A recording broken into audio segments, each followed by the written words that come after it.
go ahead and call the meeting to order. The first thing that we need to do, I guess, is elect the chairman since January. I want to do something. I ain't broke, I'm fixing it. Okay, all in favor? And we do have a co-chair in this committee, because we have big needs. So, I think we should. Okay, I second that. Yeah, I like where this is headed. All in favor? All opposed? All right, so go ahead and do the prayer. Commissioner Sweeney. Let's pray. Heavenly Father, we thank you for this day. We thank you for watching over us. We ask that you be with Commissioner Brown and see to his health and keep him well. We ask that you be with all the first responders who put their life on the line every day. We're so thankful for them, that you keep them safe and their families. In Jesus' name we pray. Okay, I believe we have one here, don't we? Yay, okay, all is here. First thing on the agenda is the approval of the December 21 Courthouse and Property Committee minutes. Motion to approve. Second. Okay, all in favor? All opposed? The first report on our agenda is planning and zoning. Everybody has their report. Any discussion about the report? I don't know the report's. Yeah, I don't think we have it actually. I think we need to keep Chris in our prayers. He's got one staff member right now, so he's doing the zoning, the planning, issuing permits, and doing inspections. So he's slightly overwhelmed. So we need to hope that he finds someone to come in the next week or so. Okay. Next is the IT department. Okay. Josh. Josh wants to spend money. So, we'll spend some money. No, actually, this one talks about, this report for this previous month. We're trying to do a lot of, we added the sheriff's department to the domain, and then added a lot of security to their side. We've been waiting to be able to bring them on. We went ahead and moved forward with that, and that'll add some security for the sheriff's side. It brings them in and helps us to enforce some good policies, some security settings for the desktops. With our audit company from the state of Tennessee, they give us an annual IT audit. The state comes in, it's the comptroller's office. They send a person here to look and make sure that we meet certain standards. Those go up every year, and the more that we pass, the more they inspect. So the audit becomes a little bit more difficult each year. This year, not just them, but we also were looking at our insurance providers. Well, last year we got into a situation where we had an audit from not only the state, we also had to pass the audit for our insurance provider for cybersecurity insurance. What that covers is it covers a ransomware attack. They just pay it, but they won't just give you the insurance unless you meet certain standards. Like an ISO rating for the fire department, they have to meet certain standards. We do too, in order to get those insurance benefits. In this case, things are being added based on the attacks that are taking place right now. We're constantly working on that side. Right now, we're working to deploy another security mechanism that's probably going to be a requirement from the insurance provider this year that wasn't last year. So these things cost money, but we're looking at options to try to save money where we can. But there will be some other budget items that come into play this year regarding cybersecurity that were not there last year, and I'll be listing those out when it's time to do a budget request. But all in all, I didn't have anything else other than that. Besides, we've got a list of projects on the back.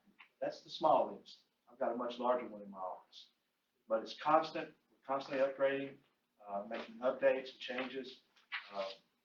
We're doing forward-thinking projects. That's what this administration is about. We're supporting them in those efforts.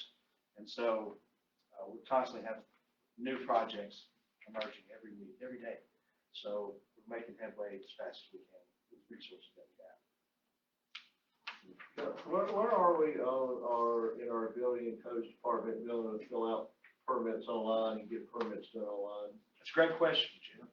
They have, they put out a RFQ about, and I'm not sure exactly where that is, but I know that they were looking for a software, a hosted solution for the planning and zoning department so that users could access that online, to be able to fill out those requests.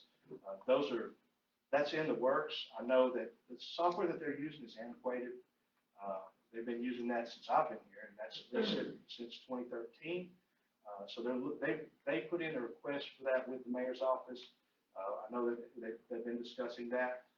He might be able to give us some information. We've made the purchase. They're just in the training phase. He's had some staffing issues, but it's supposed to do the things you're talking about, where there will be some online ability for submittal of drawings and requests for your permits. And so it is in the works. It was in the budget for this current year, and we've acted on it. We just haven't got it deployed yet.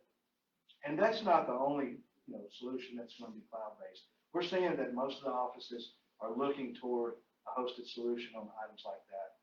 It's things that we can give users an opportunity to fill out the forms that they need to online. Plus, it helps with social distancing too. So, not two birds with one stone.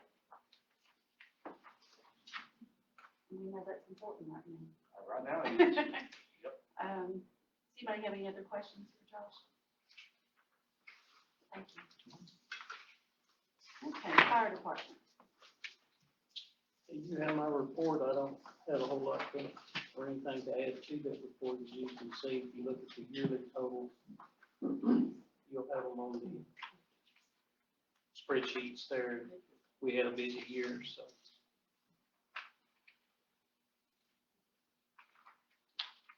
Does anybody have any questions for Mark? Yeah, I want to make a comment if I can. I know he's finishing up the calendar year, not his fiscal year, but of course, they continue to see demand and they're affected by the growth that the county's having as well. And they've got some real need for equipment management might be the way to say it. They've got expensive equipment that's not being able to be properly climate controlled or even really out of the elements. And he's explored different ways to try to manage that, but they're not good solutions without really, in the end, some form of a rework. And we're continuing to look at that and explore that. So I just want to make sure that everybody understands that that is an area that we continue to try to find a good solution, a practical solution for the future. They're operating out of basically on the same street when you started, right? And you moved down a few doors, but you've outgrown that area as well. And they've expanded in both directions, both sides and back where they could. So the day's going to come. And we've got other things that we're working on, so I just want to make sure that y'all understand that's an operational need that's its own with fire, notwithstanding all the other emergency operation areas that we're trying to address. And I know Mark has been mentioning that to me for at least 6 months or more. I know it's been an ongoing need. You just take yesterday down at the river. I mean, that's a prime example. Part of my equipment was over here, and part of it over there, and we didn't need that, but that possibility was there. And I don't know what the temperature was yesterday, but I tell you that water was colder than the outside there. The temperature accounts for that. But like I say, I've got equipment scattered everywhere, and that dive equipment needs to be in climate control. I just don't know where to put it, that it's relatively accessible to me. Without 30, 40 In other words, minute it's drive. not all together and it's not all Yeah. organized, it's everywhere. Yeah, well, the trailer's organized. but Right. To store How it big a somewhere- structure would you need for that, Mark? Oh, gosh. We've got all this drawn out, and we've looked at different avenues. To sit here and tell you, I can't tell you what square footage is now, because when we were talking about this, we were talking about 911, fire, and EMA, maybe going in the same structure, and that was the way we headed, but I think there's some different avenues that have come about that we need to revisit that square footage. Are you out of room where you're at? I mean, there's nowhere to build. Now, Where you're at now, we got the it's original full. building, and then we built, I don't know, over the past few years, we've built another building behind it, and it's full. And then I've got stuff stored over here, I've got stuff stored in Unionville, I've got stuff stored in Wheel. Someone's sitting outside. Something we can We all be just, thinking about. it's grown, and the needs of the community have developed to where we have to have all this specialized equipment. And I don't know if anybody ever had the vision thinking 30 years down the road, we'd be here, but here we are.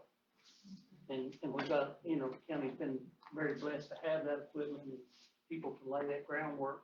So we didn't have to wait for somebody to come from Nashville or wherever to have this. I mean, we have divers that are trained to recover evidence and stuff like that. And they constantly work. I think Chad and Mayor might have started that program years ago. Yeah. We worked with emergency management at the time. Civil defense might have been still Yeah, called at that time, but it was a good opportunity because all that training now is so highly technical, and the equipment that's required to do it's calibrated and has to be checked off and managed. It's not like the old days when somebody rolled up with a SUV or something and pulled out, you know, some flippers with duct tape on them and some kind of hose and jumped in the water. And that really is how it was done in the 80s and probably even before. Even you might even say tie a rope around their waist so we pull them back out. That is not acceptable standard by OSHA or anybody else in today. So you've got to have your paid professionals because the training requirements are so rigorous that a volunteer, it's very difficult for them to get those certifications and keep them when you're volunteering. So the whole emergency world has evolved and continues to evolve for all disciplines. I mean, there was a time whenever sheriff's office, you wouldn't dare had to advertise, you had to beg to get a job in law enforcement, and now they're running billboards asking for law enforcement people. So it just showed, and firefighters used to be, people were banging on the door of the volunteer station trying to figure out when somebody was going to be down there so they could volunteer, and now you can't take them supper and get them to come to a meeting. So it's evolving, and it's critical that we continue to evolve with it, but it's in some kind of managed way.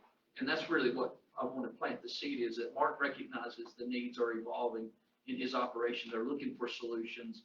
We're still exploring some potential options to bring to you guys in the near future, but we have had some additional emergency opportunities present themselves that we'll talk to you a little bit later tonight in this same meeting, if you're okay with that. Anybody have any comments or any other questions for Mark?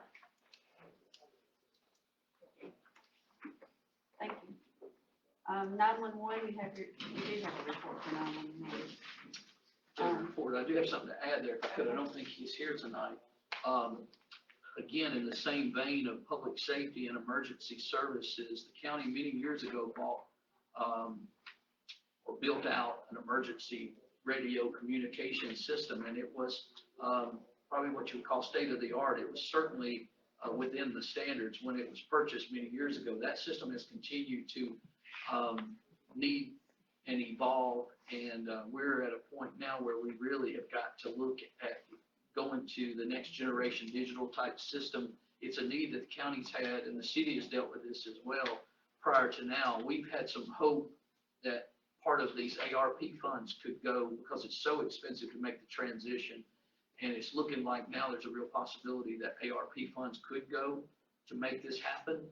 And if we can confirm that, we're going to be coming back to you guys, laying out the case as to why we think this is the right time to actually get those upgrades in place, going over onto a statewide system that the state would manage after we properly transition over, which would save us money long term, but it's a little bit expensive on the front end. But right now, every emergency agency and even some of the second responder agencies, you might say, rely on this emergency network. And so we must update and upgrade in that area, and we may have a path to do that coming in the near future. And 911 is totally involved in that process with us. We have a meeting coming up, I think it's next week. I believe he's talked to us about it. Yeah, this shouldn't be a surprise that it's a real need, but it is a expensive transition. But once the transition is made, it will be state of the art and next generation in all capacities. And with the ARP funds, when do those have to be spent by? It's way out, I think 2024, 25. They're moving those because there's been so much money infused into the federal economy. There are literally just not enough people to do the work that the money is available. It's usually the other way around. Plenty of people work, no money. This is reverse. For the first time in my lifetime, we've seen it where we got money, don't have any way to spend it. Now, we have ways to spend it in regards to this kind of technology and things that we must do some upgrades on. So there's a lot of ways that, and we're going to be bringing you guys a plan as a commission as a whole of how we would think the best use of those funds going forward. We haven't done it up to this point, because it hasn't been clear at the federal level what's permissible and what's not. It was very restrictive. They've loosened some of that, and we believe now we have some real opportunities to go after some very specific projects that will touch everybody in the county with the kind of things that we want to invest in there. Sounds good. Okay, any comments on 911 before we go forward? We'll be talking about them a little bit in just a few minutes too. Okay, GIS. You got the report. I mentioned in the report that we had our kickoff meeting last week with True North, which is we're using some consulting hours with them, and it kind of ties in with a little bit with what was talked about earlier with the zoning office. Is that one of the things that Chris has been most in need of, that I was not really in a position to get him up to this point, was a good digital version of the zoning map that we can use, that he can use internally, and that, you know, eventually we can, you know, put on the county website and have anybody be able to look at the current zoning map. And True North that's going to be our first priority with this relationship with True North. And so we're Chris and I met with Kevin Bingham, electronically met with Kevin Bingham last week from True North, who is one of their top people. He's also the president of TINJIC, which is the state trade organization for GIS. So he's a very knowledgeable guy, and I think the meeting went real well. And we're looking to get some things moving in that area pretty soon. One other thing I would say on John's behalf, and of course, when we brought him into the organization, we did not have really the foundation of the GIS system the way it ought to be. We've got a lot of data, we've got a lot of digital data, we've got a lot of manual data, but none of them are in the format to cross-pollinate, maybe is the term.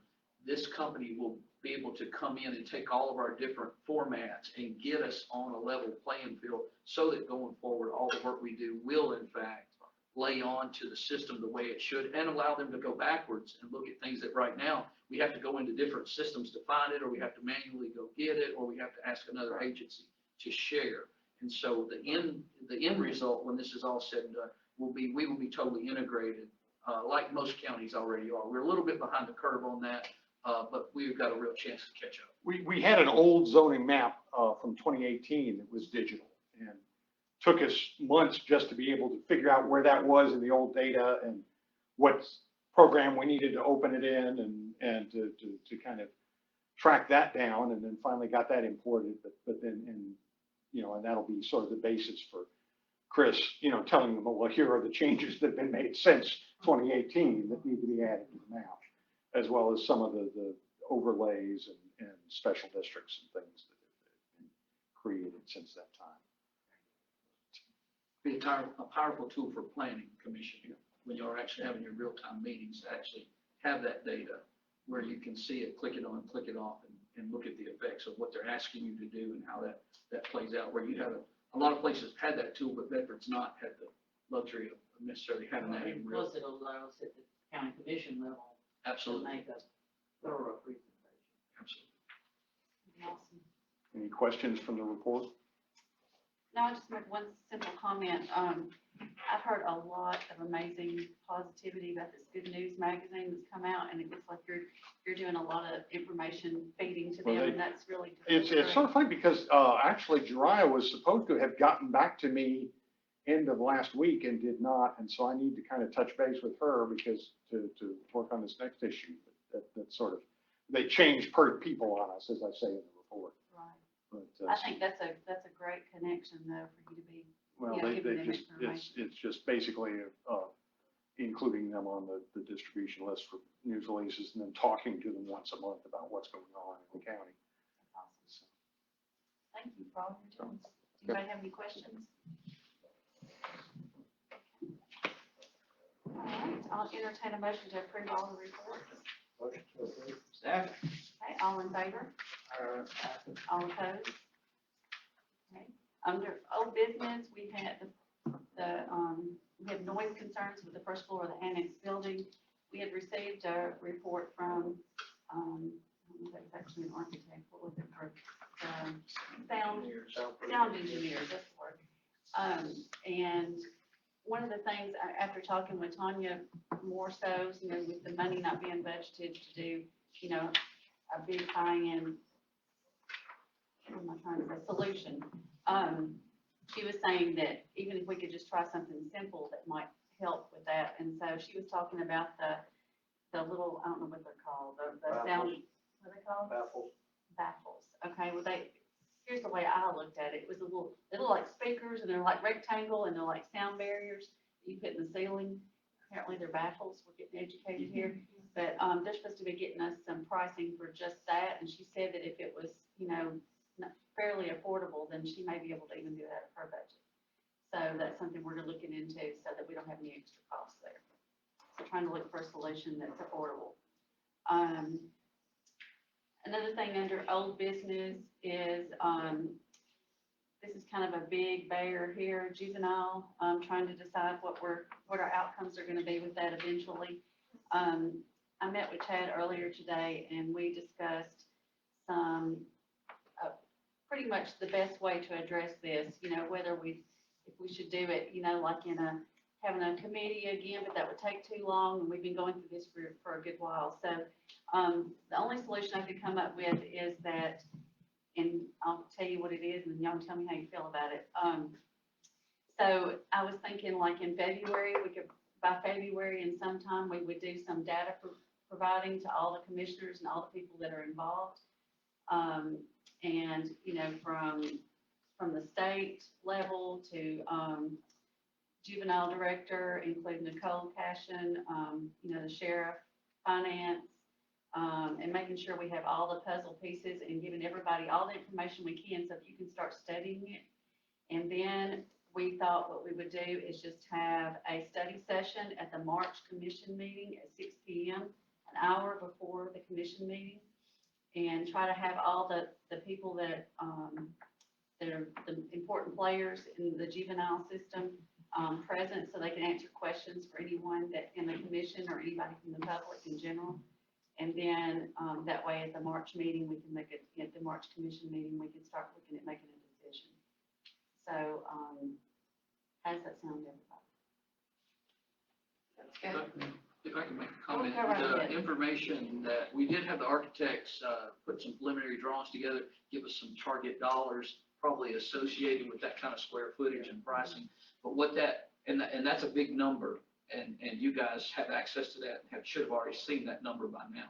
But what that doesn't tell is the other half of the story is the operational piece of that. What happens then? What's the pros and cons and the workarounds? And that's what I think Julie is referring to, and I've offered certainly for our office to help be a part of trying to, maybe the term would be dissect some of this data so that you guys could have some real-time knowledge prior to that study session where you could ask for clarification about it, because data can say whatever you want it to say. So we wouldn't want to mislead you with data, but I think you need to understand more than just this is what it would cost to build a facility, but what does that entail if we do or we don't? Just like one of the things that I talked about was like, yeah, that price of that possible facility, there's this cost. Well, that doesn't include, you have to hire somebody for the kitchen. You know, there's a lot of other costs that are not listed there that's gonna add to what we're not paying right now. You know, if we did it with this model, this is what it would be. And then the way we're currently, like if we totally did away with, and we sent out our juveniles, what are the costs and what are the staffing needs there? What would that look like? So that we can look at all the possible models of, you know, providing that service in different scenarios and then make an educated decision. And then the commission would be in a position ideally then to make a decision to either get in the business or get out of the business, build a facility, don't build a facility. It doesn't mean that we would start on it the next day, but it would really give direction. This is an elephant in the room that's kind of been just pushed around, and we really have got to, going forward, in a responsible manner, make some decisions about what we're going to do, what we're not going to do, who we are and who we're not.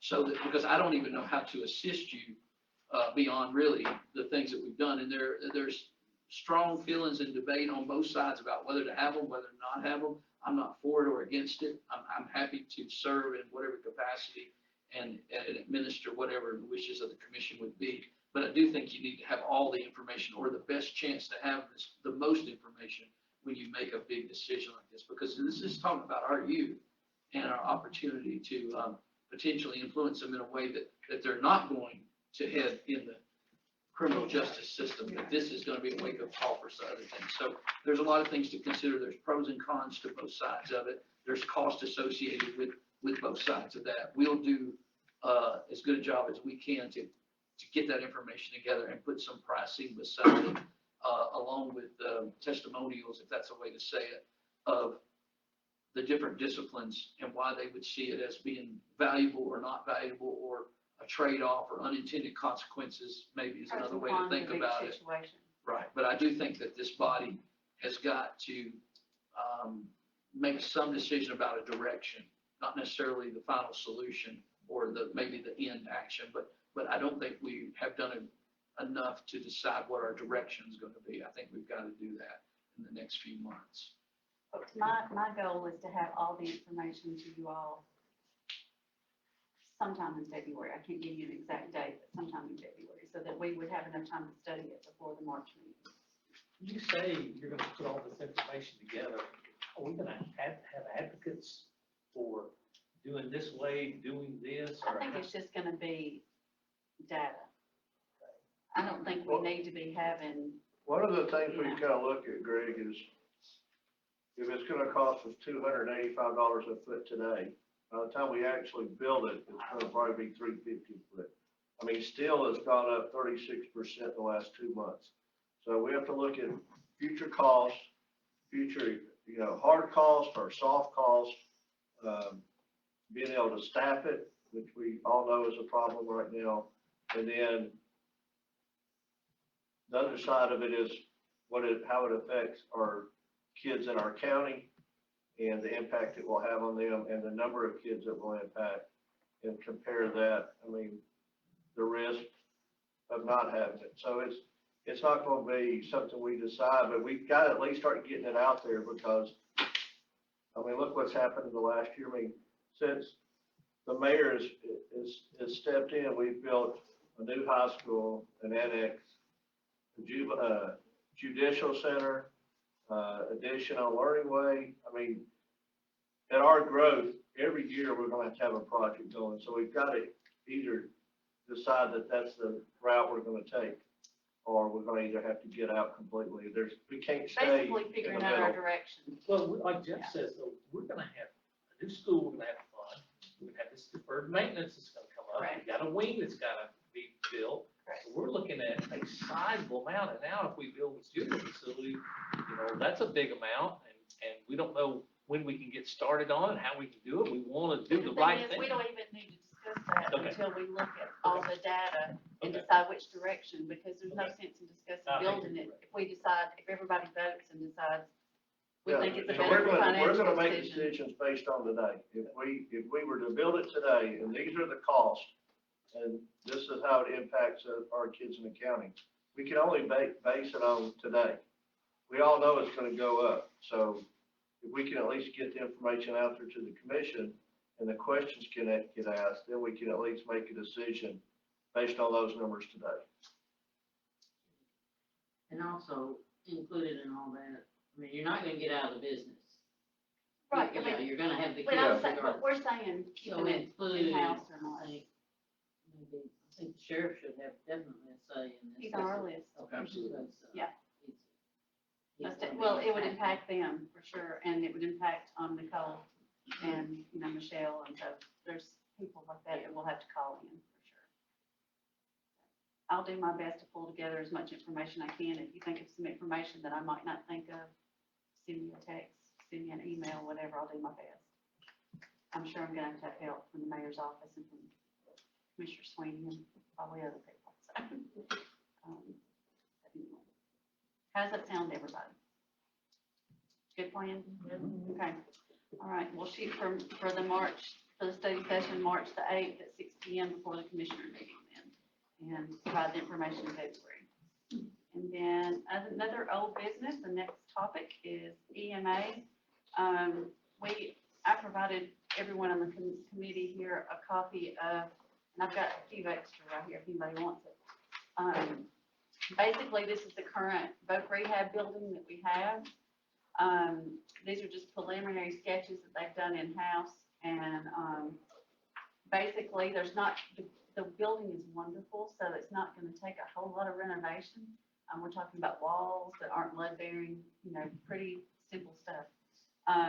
But on the yellow side, the big rectangle here is basically what we're looking at that could possibly be EMA with the space that we have provided.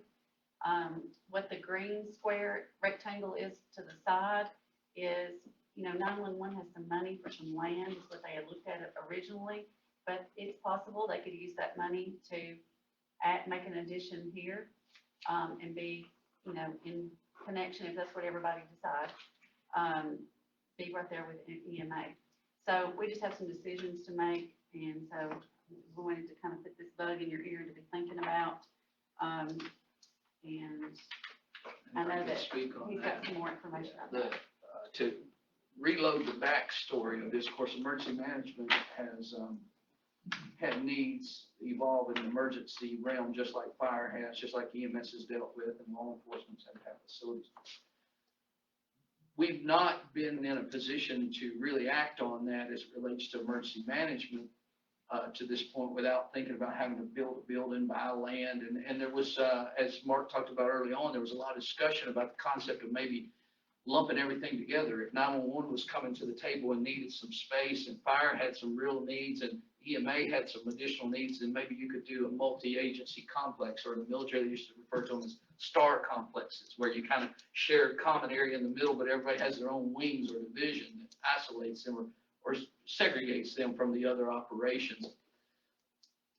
In the midst of all this,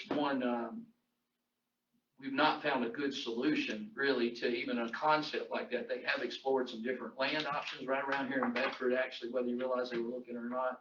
They've even gotten some architectural drawings from some other projects, kind of some lessons learned by other people that kind of done this. There's been a lot of work going on in the background, but right now it's been brought to our attention, we've been put on notice by the state of Tennessee that the current facility that we refer to as the TRC Building, Tennessee Rehabilitation Center, which is kind of sits on the corner, if you want to think about it, of Central High School back over there. The county, that is a county facility that the county paid to build the building, and the state agreed to lease it for so many years, and basically that would pay off the building. Well, that has happened. Okay, so the county has collected more than they paid for the building.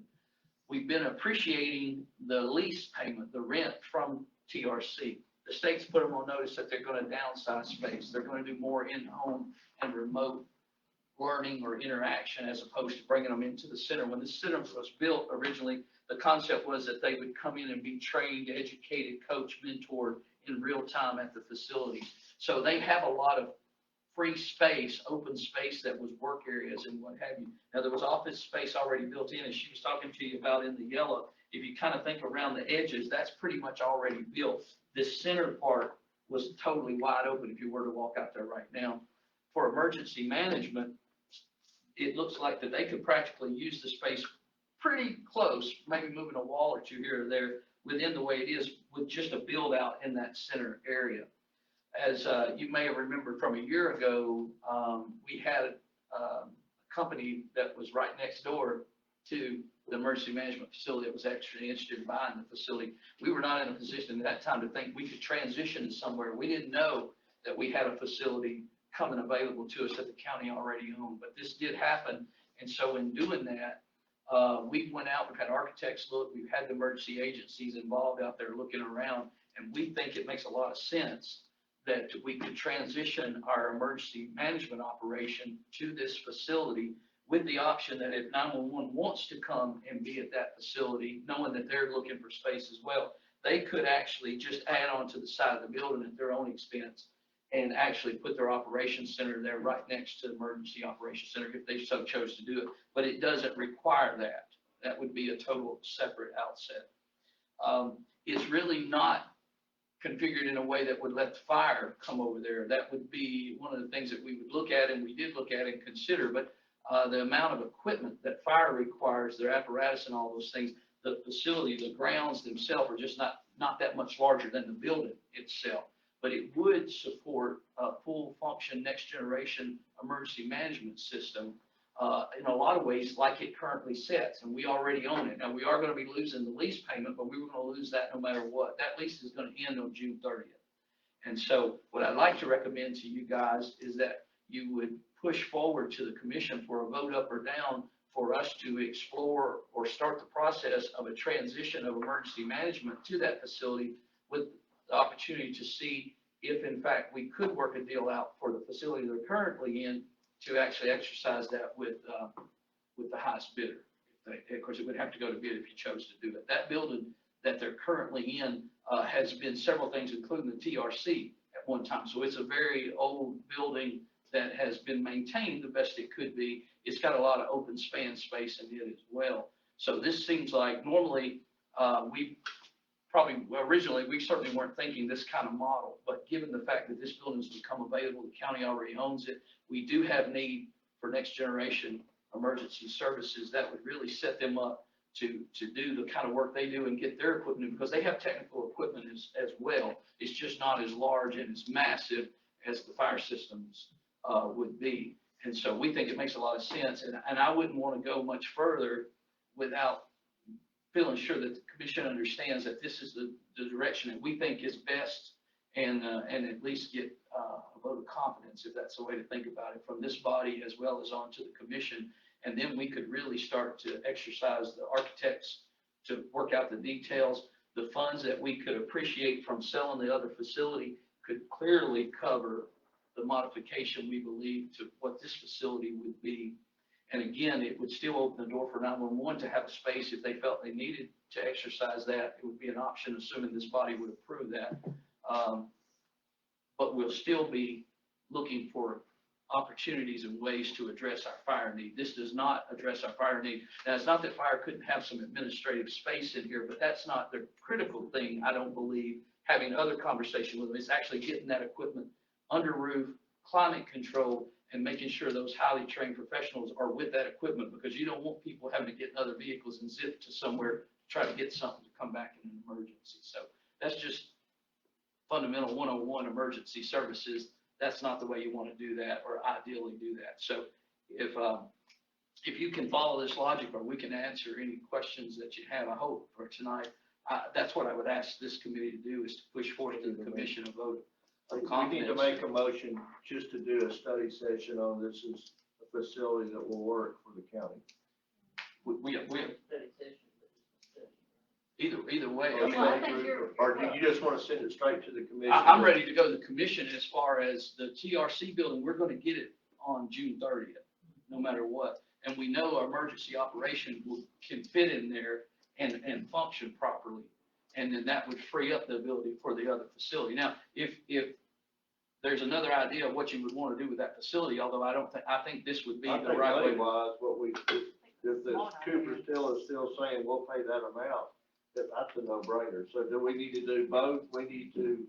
Well, I didn't want to engage them further without the commission having given the nod that they understand that would be their intent, would be for the mayor's office to explore or firm up whether that's a real option, as well as prepare the emergency management system to transition to the new facility. So however you want to. Because they're We just need to minimal. make a motion that the mayor has the right to seek that opportunity. And that we agree with the transition to that building. Right, for emergency management, and maybe some other options to come. And the opportunity And to explore sell the that. existing That's structure. exactly right. We need a motion to send this to the commission, Yeah. Correct.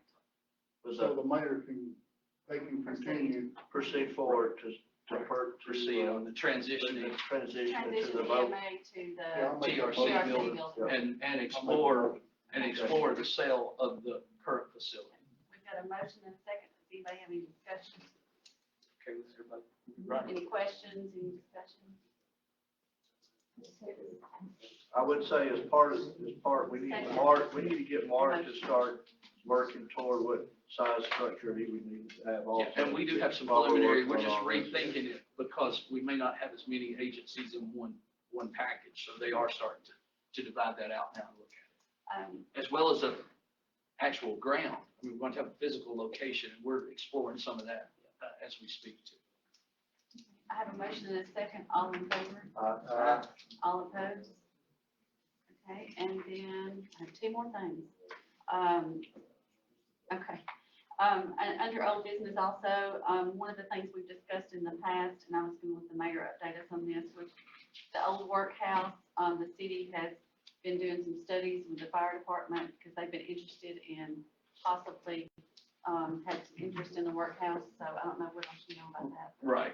I think we brought this to you guys to make sure y'all were comfortable with us opening the door, so to speak, and looking around at what options are. Fire has done a preliminary, talking about city fire, has done a preliminary look and do not see any concerns as far as exploring further whether it would actually work for them or not. What that's going to require, my understanding, speaking to them, is that they're going to want to hire engineers to come in and actually look at the site, not necessarily the building structure, but the ground and the access from the front and back and all those things. So they're going to move on with due diligence on their side over the next few months. Again, not at our expense, but at theirs. And so as we get information or what have you from them, I'll report back to you. But at this time, they're continuing to see if it could be a viable option for them. They didn't see anything in the preliminary that caused them to say, well, this wouldn't work for us. But there are a lot of things that have to be ruled in and ruled out through engineers and structural folks and all that. And that's what they would expect to do next on their side. And one thing I asked is, I said, so there's no way it would be able to help county fire, and it's not large enough, so I just had to throw that out there. So Right. We've already Actually, that explored piece of that. property, I think, is smaller than what we got now. Right. And the facility building itself, in my opinion, is very limited in what it practically could be. Because if to refresh your memory, we did some early thinking that maybe juvenile, in fact, could go into that Right. structure. But we learned very quickly that you're going to rebuild that and some to try to create the same thing. And so that was quickly decided it just didn't make sense. And my guess would be a full functioning 24-hour operation like fire or emergency service, that would not be a practical building. And I don't think they had any intention of thinking they would save the building. They're just looking at traffic flows and entrances in and out and then space about whether they would have to go up or go out with the facility or what have you. Again, not speaking for them. Those are all things that they need to, that they're in the process of trying to rule in or rule out. But as soon as I have more information, we'll update you more about it. But I didn't want you to think we forgot about it. Sounds good. And the last thing is, courthouse renovation continues, and you can update us on that as well. Yeah, we had a construction meeting today. Everything is delayed and everything costs more than you want it to. Of course, y'all knew that before I said anything. But they have not encountered anything particular that wasn't anticipated. That's encouraging because that's when we get into the contingency fund and having to, find a big correction. So far, we've not seen a lot of that. We have had some things that we needed to fold back into the project. But again, at this time, we're within budget. We don't see any big cost overruns. We haven't found anything major that has given us concern that the end product will not be something very similar to what we all envisioned and that the architects had talked to us about, they thought that they could put together for us. So we're excited about that, but I'm thinking now maybe May or June, before I'm probably optimistic because I was told that some of that heating and air equipment, which has been on order now for a little while, but those lead times, they're saying 90 days plus to get something. So even ordering it 3 months ago would have been the best case scenario. And some of that had to be taken apart and resolved and figured out what kind of configuration it's going to take to put it back. Because if you didn't realize it, they basically had to disassemble what was in the attic and take it out in pieces. There was no way to get it back in there. So what's going to come is going to come in pieces and be reassembled up there. So this is some of that space shuttle kind of stuff, So that's causing some time delays and it caused them a little bit of delay in actually ordering exactly what they thought they needed until they got the old system out to figure out how it was put together and what they did to get it in and out. Does anybody have any questions? Okay. Does anybody else have any old business? Okay. Anybody have any new business?